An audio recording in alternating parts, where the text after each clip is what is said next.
నమస్తే. తెలంగాణలో టీఆర్ఎస్ అంటే అందరికీ తెలిసిందే. టీఆర్ఎస్ కాస్త బీఆర్ఎస్గా మారింది. బీఆర్ఎస్గా మారి కూడా చాలా కాలం అవుతుంది. కానీ మళ్ళీ బీఆర్ఎస్ను మార్చి టీఆర్ఎస్ పెట్టే ఆలోచనలో ఇక working president BRS party working president KTR ఆలోచన చేస్తున్నట్టుగా తెలుస్తున్నది. సో మాట్లాడే ప్రయత్నం చేద్దాం. బీఆర్ఎస్ నిజంగా టీఆర్ఎస్గా మారబోతున్నదా?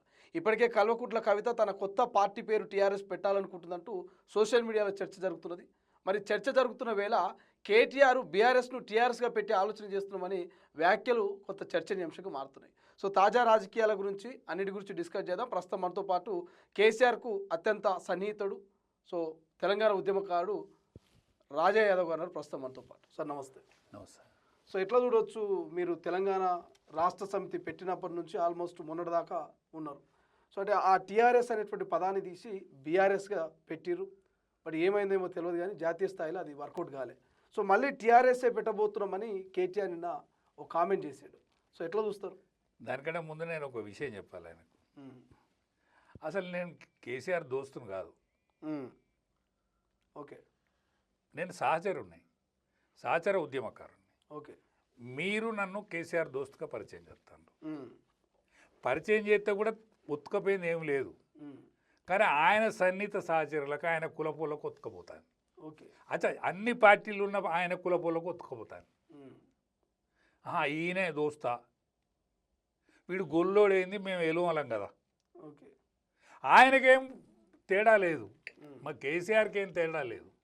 మరి నిజంగా కేసీఆర్ నేను దోస్తుల వద్దకనే మెదిలినాం, దోస్తుల వద్దకనే అన్ని విషయాల్లో పాల్పంచుకున్నాం.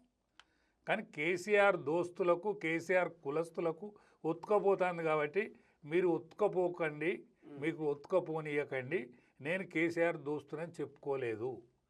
నన్ను ఆయన దోస్తుగా చెప్పుకుంటే ఆయనకు విలువ, నేను ఆయన దోస్తుగా చెప్పుకుంటే నాకేం విలువ కాదు. ఎందుకంటే నేను దొంగను కాదు, ఆయన దొంగ. కేసీఆర్ దొంగనా? దొంగ. ఎట్లా దొంగ అవుతారు కేసీఆర్? మరి నా దోస్తా అని చెప్తే వీళ్ళకెందుకు ఒత్తుకుపోతుంది? కేసీఆర్ దోషి అని పలానా దాంట్లో దోషి, పలానా దాంట్లో తిన్నాడు, పలానా దాంట్లో అన్నాడు అని అంటారు. మరి నన్ను దోషి అని ఇవ్వడాను అన్నాడు. ఓకే. నా పేరు చెప్పుకుంటే ఆయన లాభం, ఆయన పేరు చెప్పుకుంటే నాకు లాభం. ఓకే, అర్థం కాలే నాకు. కేసీఆర్ పేరు చెప్పుకుంటే నాకు నిజంగా విలువే, కానీ రాజా యాదవ్ పేరు చెప్పుకుంటే ఆయనకు కూడా విలువే. ఓకే. ఎట్లా నా అంత సత్యంగా ఉన్నోడేవాడు? ఇప్పుడు కేసీఆర్ స్వచ్ఛంగా లేడా? ఇప్పుడు 1000 కోట్లు కత్తరిస్తావా నా దాంట్లోనే? ఇప్పుడు మా గొల్లోల సొమ్మే కదా, గొల్ల కురుమల సొమ్ము 1000 కోట్లు కత్తిరించినావు కదా. నేను చైర్మన్గా ఉంటే నా భుజాన పెట్టి మా గొల్లోల సొమ్ము 1000 కోట్లు కత్తిరించినావు కదా. ఓకే. దాని నిర్ధారణ జరుగుతుంది కదా, కమిషన్ వేసింది కదా. ఇప్పుడు కాళేశ్వరం మీద కమిషన్ నడుస్తుంది కదా. ఇప్పుడు నీకు దేనినైనా అంటుతుంది కదా. అది అసలు టీఆర్ఎస్, అసలు బీఆర్ఎస్ ఎందుకు పెట్టినట్టు? ఓకే. ఇప్పుడు టీఆర్ఎస్ను బీఆర్ఎస్గా మార్చిన టైంలో మీరు అప్పుడు కేసీఆర్ తోటి లేను, అప్పటికి వెళ్ళి వచ్చారు బయటికి? నేను వెళ్ళి వచ్చిన. అసలు టీఆర్ఎస్ ఎందుకు ఈయన భయపడ్డాడంటే, టీఆర్ఎస్ ఈయనది కాదు.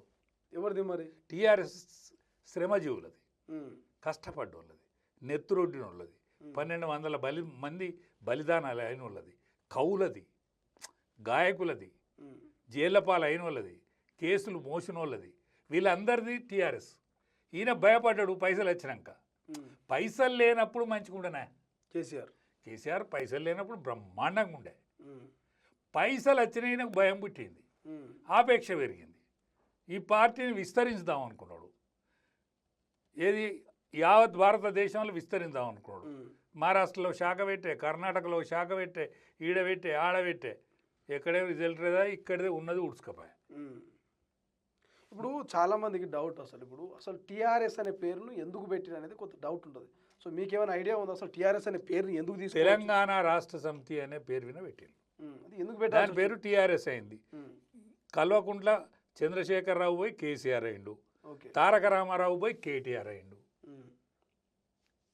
వీళ్ళందరూ ఈ షార్ట్ కట్లకు వెళ్ళిపోయినాయి. ఏది పార్టీ పేరు షార్ట్ కట్కి ఎట్లా అయితే వెళ్ళిపోయిందో వీళ్ళ పేర్లు కూడా అట్లా షార్ట్ కట్కి వెళ్ళిపోయినాయి. ఓకే. టీఆర్ఎస్ తెలంగాణ రాష్ట్ర సమితి, ఆ రాష్ట్ర సమితి పేరు మీద తెలంగాణ వచ్చింది. తెలంగాణ వచ్చినాక ఆయనకు ఆపేక్ష పెరిగింది. సరే, ధనం కూడా సమకూరింది. జనం సమకూరినాక విస్తరిద్దాం అనుకొని దాన్ని బీఆర్ఎస్గా మారుతామని అనుకున్నాడు. చెల్లెలకు అన్న భయపడ్డా అనేది ఒక చర్చ జరుగుతున్నది. ఎందుకంటే ఇప్పటికే కవిత టీఆర్ఎస్ అనే పేరుతోటి ఆమె పార్టీ పెట్టబోతుందని పెద్ద చర్చ జరిగింది. అది వాస్తవం తెలియదు. బట్ అంతకంటే ముందు ఆమె ఈ నెల 25న పార్టీ పేరును ఎజెండాను ప్రకటిస్తుందనే కంటే ముందే కేటీఆర్ మేము ఆ టీఆర్ఎస్ అనే పేరును మళ్ళీ పరిశీలిస్తున్నాము, తప్పు చేసినామని ఒక స్టేట్మెంట్ ఇచ్చిండు. అంటే ఏమనుకోవాలి దీన్ని చూస్తే? గుడ్డు అని కాట ఏది కనిపించేది కదా. అబ్బర పులి అని అన్నాడట ఎవరిను గుడ్డి ఆయనతోటి. ఓకే, అబ్బర పులి అంటే తోక 90 వార్లు ఉంటుంది రాదండి అని అన్నాడట. ఎందుకంటే కళ్ళకు పడాయి కాబట్టి. ఎంత మురిడే ఉంటుంది, కుక్కకైనా గంతే ఉంటుంది, పులికైనా గంతే ఉంటుంది. అట్లనే ఈ కవిత ఎడల ఈయనకు భయం పుట్టుకొని ఆమె దబన టీఆర్ఎస్ గిట్లా చెల్లికి అన్న భయపడతాడంటారా? భయపడ కుటుంబం ఉత్సవోసుకుంటాను. ఉత్సవోపించుడు తప్పే, ఉత్సవోసుకుంటూ వాళ్ళది అంతకంటే తప్పు. ఆమెతో ఏమైద్దని ఊదుగాలది పీరు లేదు ఆమెతోటి, కవితతోటి ఊదుగాలది పీరు లేదు ఆమెతో. అట్లాంటప్పుడు ఇంతమంది ఎందుకు భయపడతారు కవితకు? ఇంట్లో కథ కదనే. ఇప్పుడు అయినింటి సాకలామె కూడా బయట ఏదన్నా ముచ్చట చెప్తే పొందికగా వింటారు. ఎందుకంటే దూరంలో ఇట్లా మాట ఏమైంది వెళ్తుందని. అందుకనే ఆ ఇంటి ఆడబిడ్డ కదా, ఆడబిడ్డ ఏం చెప్పినా ఏమవుతుందో ఏం పాడో అని కలకాలం ఉంటుంది కదా. ఇప్పుడు కేసీఆర్కి ఎంతైనా బిడ్డ మీద ప్రేమ. వాళ్ళు అయితే ఏడుతాను, ఏడిపించుడు ఇవే తప్పే. ఏడ్చుడు వాళ్ళది అంతకంటే పొరపాటు, ఏడ్చుడు వాళ్ళకి అంతకంటే పొరపాటు. కానీ ప్రేమ పోదులే, కన్నగడిపాయ ప్రేమ పోదు. కేసీఆర్ అన్నాడు కదా కన్నోళ్ళని ఏడిపించడం మంచిది కాదని. కేటీఆర్ అన్నాడు కదనే, కేటీఆర్ అన్నాడు మొన్న కన్నోళ్ళని ఏడిపించడం కరెక్ట్ కాదని. కానీ టీఆర్ఎస్గా ఉంటే మంచిది, టీఆర్ఎస్గానే పెట్టుకుంటే వాళ్ళకి ఇంతో అంతో పదారు. ఎందుకంటే ఉద్యమకారులను దోకా చేసిన ఉద్యమకారుల పేరు మీదనన్నా అడుక్కోవచ్చు, ఉద్యమకారుల పేరు మీదనన్నా అడుక్కోవచ్చు ఓటు. ఓకే, అట్లా ఎట్లా సార్? అంటే ఫైనల్గా ఇప్పుడు ఒక మాట, ఇప్పుడు ఈ టీఆర్ఎస్ అనేది మళ్ళీ తిరిగి వచ్చే అవకాశం ఉందా? అంటే గతంలో మీరు అన్నట్టుగా ఉద్యమకారులు లేకపోతే నిరుద్యోగులు విద్యార్థులు వీళ్ళ ప్రాణాలు త్యాగం చేసి ఒక రకమైనటువంటి జోష్ ఉండే తెలంగాణ రాష్ట్ర సమితి అధికారంలోకి వచ్చింది తెలంగాణలో. ఆ జోష్ ఆ ఊపు మళ్ళీ పేరు మారిస్తే పార్టీకి వచ్చే అవకాశం కనబడుతుంది. పేరు మారితే ఏం రాదు, పేరు మారితే కనీసం ఆ పేరు మీద అడక తినచ్చు. ఇప్పుడు గరానా పేరు అది. ఓకే, తెలంగాణ తెచ్చిన పార్టీ పేరు అది. తెలంగాణ 10 ఏళ్ళు పరిపాలించిన పార్టీ. తెలంగాణలో కరెంటు లేని అప్పుడప్పుడు కరెంట్ వచ్చేది, ఎప్పటికి కరెంట్ వచ్చింది. తెలంగాణలో నీళ్ళు లేని మాట నిజం. తెలంగాణలో రైతాంగానికి ఈ వసతులు ఆనాడు లేని మాట నిజం. కాబట్టి వాటి పేరు మీదనన్నా మళ్ళీ అడుక్కోవచ్చు, వాటి పేరు మీదనన్నా. పూర్వ వైభోగం రాదంటారా పార్టీ? పూర్వ వైభోగం రాదుగాక రాదు. కానీ అట్లని దానికి పూర్తి మొత్తం పేరే లేదు, దానికి లీడరే లేడని అంటే కూడా కరెక్ట్ కాదు. లీడర్షిప్ ఉన్నది, సెకండ్ లీడర్షిప్ ఉన్నది దానికి, కానీ క్యాడర్ లేదు. ఓకే, క్యాడర్ లేదు కానీ లీడర్షిప్ ఉన్నది. అంటే ఇప్పుడు ఈ మధ్య కాలంలో మనం చూస్తున్నాం, మాజీ మంత్రి కాంగ్రెస్ పార్టీ సీనియర్ నేత జీవన్ రెడ్డి లాంటి వాళ్ళు బీఆర్ఎస్లో కలుస్తూ ఉన్నారు. సో మన కేసీఆర్ని కలిసి మంచిగా లంచ్ ప్రోగ్రాంలో కూడా పార్టిసిపేట్ చేసి 6-7 గంటలు మాట్లాడినట్టు తెలుస్తుంది. సో కేసీఆర్ తోటి మీరు చాలా కాలం కలిసి ట్రావెల్ చేశారు కాబట్టి ఒక్కసారి కేసీఆర్తో కలిసి భోజనం చేసిన వాళ్ళు శత్రువు అయినా సరే కానీ మళ్ళీ కేసీఆర్ని విడిచిపెట్టాడు అనేది ఒక చర్చ జరుగుతుంది. కరెక్ట్. ఇందులో ఎంతవరకు వాస్తవం అంటారు? కేసీఆర్ లోపల అమ్మదానం ఉంటుంది. అమ్మ చిన్నప్పుడు మనల్ని ఎంత గారాభంగా చూసిందో కేసీఆర్ స్పర్శ లోపల అంత గొప్ప స్పర్శ ఉంటుంది. ఓకే, జీవన్ రెడ్డిని పోగొట్టుకుంటూ కాంగ్రెస్ది తప్ప జీవన్ రెడ్డి ఆ పార్టీకి పోయి మళ్ళీ ఆయన కొడుకు కోసం ఏదైనా బేస్ కోసం పోయినట్టు అనిపిస్తాను తప్ప జీవన్ రెడ్డి కొరిగేది ఏం లేదు. ఓకే, ఆయన స్పర్శను కాంగ్రెస్ పోగొట్టుకుంటూ కరెక్ట్ కాదు. ఇప్పుడు అదే జీవన్ రెడ్డి కాంగ్రెస్లో ఉంటే ఆయన కొడుకుకు పదవి రాకపో, అలా బిడ్డకో ఇంకెవరికో పదవి రాకపో, కోడలకు ఈయన భయపడ్డా, వాళ్ళు ఆ విశ్వాసాన్ని ఇయ్యలేదా? ఓకే, ఈయనే భయపడ్డా రేపు మా యొక్క ఫ్యూచర్ ఏదన్నా దెబ్బతింటుందని, ఏది నా సంతానం యొక్క ఫ్యూచర్ దెబ్బతింటుందని భయపడ్డా. ఎందుకంటే జీవన్ రెడ్డి గారికి చాలా గొప్ప పేరు ఉన్నది, మంచి పేరు ఉన్నది. సరే ఈయనకు జాగ దొరుకుతుందా, ఈయన పిల్లలకు జాగ దొరుకుతుందా, ఇప్పుడు పూర్తిది అమలుగా ఏం లేదు. కాంగ్రెస్ పార్టీ అంతకంటే కూడా లేదు. కాంగ్రెస్ పార్టీ అంతకంటే ఘోరంగా ఉన్నది. ఎందుకంటే కుటుంబ కలహాలతో టీఆర్ఎస్, అంతర్గత కలహాలతో బీజేపీ ఉన్నది కాబట్టి ఇది సేఫ్ గేమ్ ఆడుతుంది. ఇప్పుడు సేఫ్ ఎక్కడన్నదే? కర్ణాటకలో సేఫ్ లేదు, హిమాచల్ ప్రదేశ్లో సేఫ్ లేదు, ఉన్నొక్క తెలంగాణ ఒక్కటే సేఫు. ఈ తెలంగాణ ఆయనే ఆట ఆడుకుంటాడు ఎవరు? రేవంత్ రెడ్డి. ఇక్కడ పరిపాలన ఎక్కడ పడైంది? ఇక్కడ పరిపాలన లేదు, హోమ్ మినిస్ట్రీ లేదు, విద్యాశాఖ అధ్వానమే. ఆయన కేశవరావుని పెట్టి నడుపుతాడు. ఇప్పుడు అన్ని ముఖ్యమంత్రి దగ్గర ఉన్న విద్యాశాఖ సరిగానే నడుస్తుంది కదా, హోంశాఖ సరిగానే నడుస్తుంది. ఎక్కడ హోంశాఖ ఫెయిల్ అయింది, ఎక్కడ విద్యాశాఖ ఫెయిల్ అయింది? అరే హోంశాఖ చెప్తే మీకు గందరగోళం అవుతుంది. చిన్న కథ మా ఊళ్ళేది. ఓకే.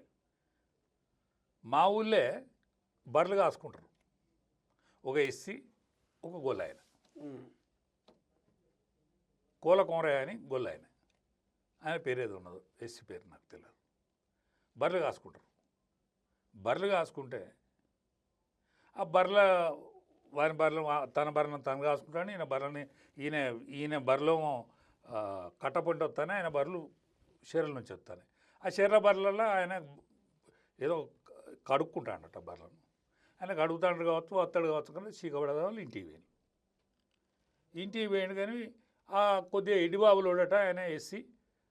ఆయనే అప్పుడప్పుడు 1-2 రోజులు కూడా ఇంటికి పోడట, మందాగి ఎక్కడో ఉంటాడు. తెల్లారే వరకు ఈ చెర్ల శివం అయితే తేలింటాను. తేలే వరకు ఎస్సీలు సర్పంచ్ ఇట్లా, సర్పంచ్ కూడా మా దగ్గర ఎస్సీనే, రిజర్వేషన్లు మొన్ననే గెలిచాడు. వాళ్ళందరూ పెద్ద మనుషులు తీసుకొని పోయిన్లు. అరే నువ్వు ఉన్నోనివి, వాళ్ళు లేనోడు, వాడు చచ్చిపోయాడు కాబట్టి నువ్వు పైసలు ఇవ్వాలి. అరే నేనెందుకు ఇవ్వాలి అంటే, నువ్వు ఇస్తావా ఇవ్వా ఇదనంటే, మీరు చెప్పినట్టు ఇంట అన్నాడు. అంటే 6,50,000 రూపాయలు జుర్మానా రాశారు. గోలాయనకు. ఈ గోలాయన తీసుకొని పోయినారు. ఏది పోలీస్ స్టేషన్ తీసుకెళ్ళి. ఎస్ఐ గారు ఏం చేసిండంటే, ఎస్ఐ గారికి ఇట్లా అయిందని, అరే 10 లక్షలు ఇవ్వాలి అన్నాడు ఆయన. నేనెందుకు ఇస్తాయా నా దగ్గర అంటే, వాడు 10 లక్షలను ఒప్పుకున్నదని కొట్టాడు. 10 లక్షలను ఒప్పుకున్నదని కొట్టాడు. మా ఇంటి ముందట ఇల్లు ఉంటుంది, రాత్రి నాకు ఫోన్ చేసి ఇట్లా అన్న ఇట్లా జరిగిందంటే, నేను రేపు వస్తానని నేను పోయినా. వాళ్ళందరూ వచ్చినాక ఎస్ఐ గారికి నేను ఫోన్ చేసిన. ఎస్ఐ గారు ఏం సంగతికి ఇట్లా ఇది విషయం ఏంటంటే, అవును అవును అది వాళ్ళ పొరపాటే కదా. ఎట్లా పొరపాటు? ఏమైనా చంపినరా? చంపితే మీరు కాదు కదా పరిష్కారం చేసేది, పెద్ద మనుషులు కాదు కదా పరిష్కారం చేసేది. పెద్ద మనుషులే పరిష్కారం చేసేది. పెద్ద మనుషులకు ఏమైనా అధికారం ఉన్నదా? కోర్టులు ఉన్నాయి కదా, కోర్టులు చేయాలి కదా. మీరేదో గట్టిగా మాట్లాడతాను, నేను రికార్డ్ చేస్తాను. రికార్డ్ చేయండి, నేను సరైన వ్యక్తినే, నేను సోషల్ మీడియాలో మాట్లాడతాను, నేను రాజకీయ జీవితంలో ఉన్నోడిని, నేను అనేక కష్టాలు బాధలు తెలంగాణ కోసం పడ్డోడిని. పడితే పడండి, మీరు సోషల్ మీడియా ఉంటే న్యాయం దిక్కే ఉంటారు కదా. అన్యాయం దిక్కుంటే నన్ను రానియరండి, న్యాయం దిక్కుంటేనే రానిస్తారు ఇదని చెప్పిన. రికార్డు చేస్తాను, రికార్డు చేయి, నాదేమన్నా పొరపాటు వాడు కనుక దొరికితే నేను పొరపాటును ఒప్పుకుంటా, కానీ ఈ కేసు కరెక్ట్ కాదు, ఇది కోర్టు పరిధిలోకి వస్తుంది అని గట్టిగా చెప్పిన. చెప్పినా కూడా ఆయన ఇల్లే. ఈయనక వీళ్ళ మీద ఒత్తిడి చేస్తే వాళ్ళు ఇంట్లో నుంచి ఫరారైతే తెల్లారి మళ్ళీ వాళ్ళు ఊళ్ళో పోయి ఒత్తిడి 10,000 లక్ష ఇచ్చినాం, మిగతా 1,50,000 ఇంకా 6.5 లక్షల తర్వాత 7.5 లక్షల తర్వాత ఇవ్వాలి. ఇట్లా ఒత్తిడి చేసి, అంటే మొత్తం 10 లక్షలు కాను, అంటే ఒత్తిడి చేసే వరకు నేను వాళ్ళ ఎమ్మెల్యే గారు కూడా ఫోన్ చేసిన. ఇట్లా జరుగుతుంది అంటే, ఎవరితో జరుగుతుంది ఇది, ఎట్లా జరుగుతుంది కావచ్చు అని ఆయన అంటే, మరి శ్రీధర్ రెడ్డి గారికి తెలియకుండా అయితే జరగదు. శ్రీధర్ రెడ్డి అక్కడ ఎమ్మెల్యే, కాంగ్రెస్ ఆయనే, మన ఈ పరకాల ఎమ్మెల్యే. పరకాల ఎమ్మెల్యే రేవూరు ప్రకాష్ రెడ్డి గారితో మాట్లాడి, ఆయన సరి అయిన మనిషి, అంటే అవకతవకలు చేసేటోడు కాదు. మరి మీకున్న మంచి పేరు చెడిపోతుంది బాయ్ సాబు, ఇదంతా మంచిగా లేదంటే, రాదన్న మీరు ఏదైనా ఉంటే సరి అయిన విషయం చెప్తారు, నేను మాట్లాడుతూ సంబంధించిన వాళ్ళతో అన్నాడు. మళ్ళీ తెల్లారి వీళ్ళు ఇంటి మీద దాడి చేయకపోతే వాళ్ళు ఇంట్లో నుంచి ఫరారైంది, వాళ్ళు లేరు. మరి ఈ విషయం ఇక్కడనే జరుగుతుందా అంతటా జరుగుతుందా అని నేను దామెర మండలం మొత్తం ఫోన్ చేసిన, అన్ని మండలాలు ఫోన్ చేసిన. నాకు తెలంగాణ అంతటా పరిచయం ఉన్నది కాబట్టి అంతటా ఫోన్లు చేసిన. ఉమ్. ఎక్కడ కూడా పైసలు కొట్టి తీసుకుంటాను. పోలీసు వాళ్ళు. పోలీసు వాళ్ళు కొడతానులా, పోలీసు వాళ్ళు అయితే కొడతాను. ఈ అనుచర వర్గం ఉన్నది కదా, ఏది ఇప్పుడు పరిపాలన చేసేటువంటి ఈ కొత్త సర్పంచ్లో పాత ఎంపీటీసో జడ్పీటీసో వీళ్ళంతా పెత్తందారులు ఉంటారు కదా, గ్రామ దేవతలు ఉంటాయి కదా, ఎక్కనే ఏ కాలంలో గ్రామ దేవతలు ఉంటాయి. ఈ గ్రామ దేవతల దోపిడా, పోలీసు వాళ్ళ దోపిడా, హోమ్ మినిస్టర్ యొక్క వైఫల్యమా, ముఖ్యమంత్రి యొక్క వైఫల్యమా? హోమ్ మినిస్ట్రీ ఆయనకే ఎందుకు ఉండాలి? ఇంకో హోమ్ మినిస్ట్రీ ఉండొచ్చు కదా. విద్యాశాఖ ఆయనకి ఎందుకు ఉండాలి? ఇప్పుడే కేశవరావు చూస్తాడు కదా, కేశవరావుని చెయ్యి విద్యాశాఖ మంత్రిని. నువ్వు కేశవరావుని చెయ్యి. నీకెందుకండి? నీకు తెలియకుండానైతే ఏం జరగదు కదా. ఈ మంత్రిత్వ శాఖలు 2.5 సంవత్సరాలు అయినాక కూడా ఇంకా విస్తరణ జరగదా? అంటే పరిపాలనా వైఫల్యం ఉన్నది. అంటే రాష్ట్రం ఒత్తడం మీద కూడా పరిపాలన అనేది నడవటం లేదు. హోమ్ మినిస్ట్రీ అడ్మినిస్ట్రేషన్ అంతా పోలీసు వాళ్ళ చేతుల వ్యవస్థ అయింది. పోలీసు వాళ్ళు కొట్టి వసూలు చేస్తాను పైసలు. కేసీఆర్ కాలంలో ఇట్లా లేకుండే, ఏ మాట కామాటే. ఉద్యమకారులకు ఆనాడు పోలీసు వాళ్ళు కూడా బాసాటగా నిలిచిండ్రు. ఇవాళ నిలుతాన్లా నేను నిలుతలేరని కూడా అంటలేను. పోలీసు వాళ్ళల్లో న్యాయమైన ఆఫీసర్స్ ఉన్నారు, న్యాయమైన ఎస్ఐలు ఉన్నారు, న్యాయమైన సిఐలు ఉన్నారు. లేకపోతే వ్యవస్థ ఈ మాత్రం కూడా నడవపోవు. కానీ హోమ్ మినిస్ట్రీ వైఫల్యం అయితే కనిపిస్తుంది, ముఖ్యమంత్రి గారి వైఫల్యం అయితే కొట్టొచ్చినట్టుగా అనిపిస్తుంది. ఇప్పుడు ఎట్లనే ఇప్పుడు ఈ కవిత ఒకవేళ పార్టీ పెడితే సో తండ్రికో లేకపోతే తనయుడికో బీఆర్ఎస్ పార్టీ నేతలకో ఏమైనా ప్రమాదం అయ్యే అవకాశం ఉంటుందా? ప్రమాదం ఏం కాదు. కానీ టీఆర్ఎస్తో కూడా మొత్తం రాజ్యం రాదు. ఈ ఎవరికి వాడే యమునా తీరైండి బీజేపీడే, వీనికి వీడే పోటీ చేసి వానికి వాడే పోటీ చేస్తే మాత్రం కాంగ్రెస్ పార్టీ గెలుచు పక్క. ఎవరికి వాడే పోటీ చేస్తే ఆ యావత్ భారతదేశంలో ఇవాళ కలకత్తాలో ఏది పశ్చిమ బెంగాల్లో కూడా బీజేపీ ఇష్టట్టున్నది. సరే, తమిళనాడు ఏమవుతుందో ఏమవుతుందో తెలియదు ఇప్పుడే, కేరళ ఏమవుతుందో కానీ క్లియర్ కట్గా పశ్చిమ బెంగాల్ అయితే కనిపిస్తుంది. అట్లనే ఇక్కడ కూడా దేశం అంతటా కాంగ్రెస్ ఫెయిల్ అయినా ఇక్కడ వీళ్ళ అంతర్గత కళాలతో ఇట్టనే ఉంటాయి. వీళ్ళు కనుక పొత్తుల కూటమి కనుక కాకపోతే వీళ్ళు ఎలక్షన్ బిఫోర్ అయితేనే వీళ్ళు గెలుస్తారు, లేకపోతే గెలవరు. మళ్ళీ కాంగ్రెస్ వస్తుంది. కాంగ్రెస్ రేవంత్ రెడ్డి వస్తాడు మళ్ళా. అంటే ఒక్కొక్కరు సీనియర్ పోతున్నారు, జీవన్ రెడ్డి లాంటి వాళ్ళు, రేపో మాపో పోచారం శ్రీనివాస్ రెడ్డి లాంటి వాళ్ళు వచ్చిన వాళ్ళు కూడా పోయే అవకాశం ఉంది, చర్చ జరుగుతున్నది. ఎందుకంటే ఇలా పోచారంతో వీడియో వచ్చింది బయటికి. అరే 20 సార్లు ఫోన్ చేస్తే లేపరా, నేను ఒక మాజీ మంత్రిని, సీనియర్ నేతలు, నాకు కూడా రెస్పెక్ట్ అని ఆయన అసహనం వ్యక్తం అవుతా ఉన్నది. సో వచ్చిన వాళ్ళు కూడా మళ్ళీ కేసీఆర్ దగ్గరికి పోతే మళ్ళా రేవంత్ పరిపాలన ఎట్లా వస్తుంది? ఒక్కటేనే రేవంత్ రెడ్డికి ఉన్నది నేను చెప్పిన ఇంతకే ముందే, అంతర్గత కలహాలతో బీజేపీ, కుటుంబ కలహాలతో టీఆర్ఎస్. వీళ్ళు పర్సనాలిటీస్, నేను లీడర్షిప్ ఉన్నదంటలేను. ఇవాళ జీవన్ రెడ్డి ఒక లీడర్, ఇవాళ మన ఇప్పుడు మీరు చెప్పిన పోచారం గారు ఒక పర్సనాలిటీ. ఆ పర్సనాలిటీకి వాల్యూ ఉండే మాట నిజం. కానీ పర్సనాలిటీ వెనుక ఉండేటువంటి జనం లేరు. 18 ఏళ్ళ నుంచి 30 ఏళ్ళలో లేడు వీళ్ళకు. ఓకే. కాబట్టి ఎవరైనా కూడా ఈ కూటమి అడ్జస్ట్ కావాలి. రేపు రాబోయే కాలంలో ప్రతిపక్షాలు ఏవైతే ఉన్నాయో ఈ ప్రతిపక్షం అంతా అడ్జస్ట్ కావాలి. ఒక్క రేవంత్ను కొట్టడానికి ఇన్ని పార్టీలు కలిసి అవసరమే. ఎందుకంటే ఏ ఒక్క పార్టీకి సింగిల్ లార్జెస్ట్ వచ్చేటట్లేదు. ఇప్పుడు ఈ పవన్ కళ్యాణ్ పార్టీ ఈ నెలలో లాంచింగ్ అవుతుంది ఇక్కడ తెలంగాణ లాంచింగ్ అవుతుంది. ఇల్లు తీసుకున్నారు, 18వ తారీఖు నాడు పూజ, 22కో ఏదో ఓపెనింగ్ అంటాను. అందుకనే ఈ 3 పార్టీల కలయిక అయితే మాత్రమే రేవంత్ రెడ్డి అనేది అవుట్ అవుతుంది. సరే, ఫైనల్ ఏం చెప్తారు? ఈ బీఆర్ఎస్ మళ్ళా టీఆర్ఎస్గా మారడం మీద మీరు ఏం చెప్తారు? టీఆర్ఎస్ ఎక్కడనే ఉండాలి, టీఆర్ఎస్ పేరు ఉండాలి. ఎందుకంటే అది చరిత్ర కారణమైన పేరు. అది చరిత్ర నిర్మాణం మా అందరి శ్రమ, చెమట, రక్తము, త్యాగం, బాధ ఇవన్నీ ఉన్నాయండి. టీఆర్ఎస్ వెనుక చాలా చరిత్ర ఉన్నది. సో ఫైనల్ ఒక మాట, నేను అంటే కేసీఆర్తో భోజనం చేస్తే ఆ స్టైల్ వేరే ఉంటుంది, ఆయన వడ్డించే విధానం వేరే ఉంటుందని చాలామంది అంటుంటే విన్నా. సో దాని గురించి ఏమైనా చెప్తారా ఎప్పుడన్నా? కేసీఆర్కి సంబంధించి కేసీఆర్ అంటే ఎట్లుంటుంది, ఆ స్టైల్ ఎట్లుంటుంది? ఇప్పుడు ఆయనే ప్రాణం తీస్తున్నప్పుడు కాలు మొక్కి గొంతుకి వస్తాడు. కాళ్ళు అంటే ఫిజికల్ కాదు, ఓకే. మనసుల. కానీ ఆయన అన్నం పెట్టి వడ్డిస్తున్నప్పుడు ప్రాణం పెట్టి వడ్డిస్తాడు. ఓకే. ప్రాణం పెట్టి వడ్డిస్తాడు, హృదయంతో వడ్డిస్తాడు. ఆయన చేయితో వడ్డియాడు సుమా, హృదయంతో వడ్డిస్తాడు. అంత మటుకైతే నేను చూసిన ఆయన అట్లనే మెదులుతాడు, మెదిలేంతసేపు. రైట్. ఇది మొత్తం మీద బీఆర్ఎస్ కాస్త టీఆర్ఎస్గా మారాల్సిన పరిస్థితి వచ్చింది. ఉద్యమకారులు, విద్యార్థులు, నిరుద్యోగులు, సో ఎంతోమంది ప్రాణత్యాగం చేస్తే ఇవాళ తెలంగాణ వచ్చింది. ఆ తెలంగాణ అస్తిత్వం మీద ఏర్పడిన పార్టీ టీఆర్ఎస్ పార్టీ.